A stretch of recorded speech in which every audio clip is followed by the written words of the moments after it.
If you hate notches, 2018 is going to be a bad year for you.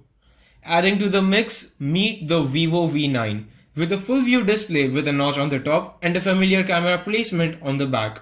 Let's check out our initial impressions of the Vivo V9.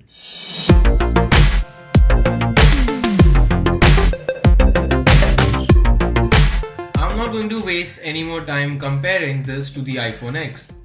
Picking the device up, you will notice that this is a very sleek device with a best-in-class 90% screen-to-body ratio. This is a 6.2-inch 1080p display with a 19:9 aspect ratio.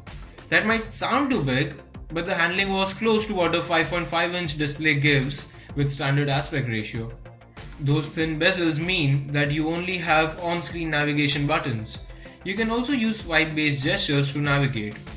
The fingerprint scanner is now on the back for easy access, or you can also use Vivo's version of Face Unlock. Both seem pretty fast.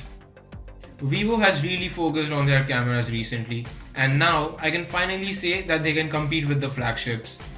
Along with 4K video recording and a decent slow motion capture, you also get one of the best portrait mode implementations I've seen in this price range. There's AR stickers too if Snapchat wasn't enough for you. Powered by an octa-core MediaTek processor with 4GB of RAM and 64GB of expandable storage, the Vivo V9 is a serious mid-ranger. Coming in at a price of $23,000 with two color variants, I think this phone will be a serious contender in the under $25,000 price segment. Are you excited for this phone? Stay subscribed to EOTO and hit the bell icon so that you do not miss our full review when it lands. Thanks for watching.